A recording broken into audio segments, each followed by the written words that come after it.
Welcome to the promo video for the MEP Utilities Auto Part Builder. I want to tell you about my experience building parts while I was working in a BIM modeling construction company. At some point while modeling, our company had a bunch of parts that needed to be added to our database. I had been selected to help out with the process as I was more knowledgeable about parts and obviously, as a programmer, computers and databases. I knew how to work with large amounts of data and how to effectively build these parts quickly and accurately, so it only made sense for me to take on this large task. During that time, I had not gotten to work on a whole lot of parts, only some mild understanding of the parts here and there. But since this project was large and took us a few weeks, I got pretty familiar with them, enough to know just how aggravating the process can be, and not because I was in my own way. Many times while putting together a part, I would get lost in the design and layout of CAD's part system. Labels to columns that were vague, weird parts shifting when doing minor adjustments, and even more changes when adding connectors. There were just so many places where odd design decisions and odd secret rules would mess up things and add on to the time cost. As a programmer that looks for shortcuts to everything, I was frustrated. I knew there had to be a better way, and for some things it didn't really take much imagination to see what could be improved. That's when I came up with an idea for a program that takes out all of those odd guesses and cryptic systems, something that would make the process smoother, faster, and more accurate. And that solution is the Auto Part Builder program. Let's start off with a simple example case. Here we have a double Y that I've built really quickly by hand just to get some ideas on the base time expectancy. I made a few others in this set, but the first one is all you need to see to show you the problems that they will all have. For the two dimensions on this part that I was given to lay out everything, I was given 1.125 for the inset and 2.875 for all branch lengths. So I put those into CAD as is. As you can see, there are two places where this is wrong, and in effect, every single dimension on this part is wrong due to it. The inset for this part is supposed to be 1 1/8, but when CAD is given this input, it makes the inset 1.436 due to shape drawing. This would require you to manually tweak into being correct, and the logic for why it's specifically off by that amount is obscure to the point where you have to check each part and not just make a blanket adjustment. My program is aware of what's happening here and automatically adjusts to avoid this on every part. Instead of checking 3 insets, you don't have to check any because all your insets will be correct. The branches for this part are supposed to be different too. Now, to be fair, there's no hidden rules here. The dimension on this part is exactly as it shows, but not what people might expect in a cut piece. Often in cut pieces, they're drawn with center to end dimensions. This is going by edge to edge, but it's even worse than that. This is going by edge to edge after shifting to the side. So now you also have to use some form of trigonometry to figure out what the length should be since the angle plays a role. Of course, there's a simple way to fix this afterwards. You might just tweak the length some, but you're set up for failure right out of the gate. With my program, you just give center to edge length, and it deals with the angle of the length by itself. While it is possible to build a good number of parts with reasonable speed just using CAD, it's just not super effective. Inputs get distorted in weird ways that aren't obvious, and column labels that are super cryptic make it easy to make errors and get lost and confused. An example, is left length left, or is left length 2 left? Is it really easy to make sense of shaft diameter 1 and shaft diameter 2, or even their lengths, since they're stacked on top of each other? With my program, you look at an image, and right away you know exactly what you're editing. You know the exact length of those branches. Now that the by hand example has been talked about, let's see my program run through a similar situation with 3 double Ys based on information that's laid out in a spreadsheet.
It's finished, and it was super simple, it's correct, and it did it way faster than you could even build one part by hand, since the program took the data and built all 3 parts perfectly in 3 seconds. It took 10 times as long just to type in the labels for that data.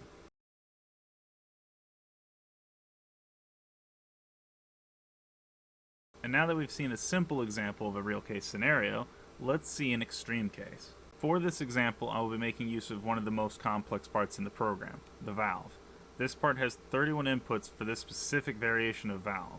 My program will be making 1,000 valves with different diameters and lengths, and it will be running through all of this in real time for us. You can skip a bit ahead, as this will take a few minutes to complete, but it's mostly to show the power of using something like this for large tasks.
There we go.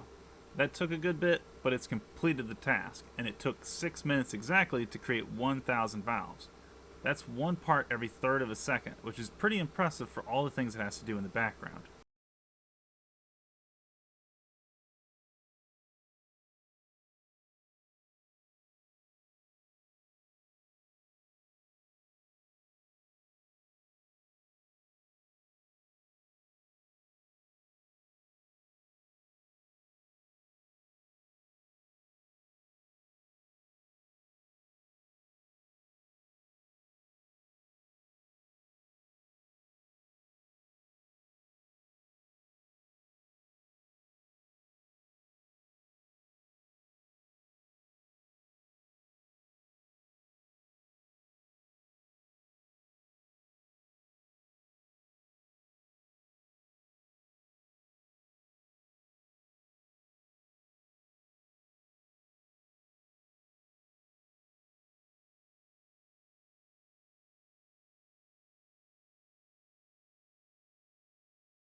Now for the conclusion, I wanted to list some of the reasons I think it's beneficial to use this program. You can have people not trained in building these parts build them since they just need to put in data from a cut piece sheet. You can free up more time for the person that manages the database since they are often the ones who will be tied down to making all these parts. Because there is less time used on something as trivial as building parts, people that were building those parts are freer to help in the process of building what truly matters, BIM models. This method is less error prone than normal methods because the program uses the same method every time without fail to create parts that are consistently correct. This program allows you to get out of the weird, confusing inner workings of CAD and its parts. Less figuring out what label does what, and better yet, less relearning it. This program can streamline some of the connector building process with the use of auto connectors. This program has a free version available forever with a few parts to use, so you can get an idea on how it works. This will likely be available on our website for download, link in the description. There are plans to add more features, so this list will eventually not have all the benefits listed. Thank you for checking out this promotion for the Auto Part Builder. We hope you have an interest in this program, but if not, keep an eye out for some of our other programs. More useful tools are being built, and maybe one of those is of even more use to you.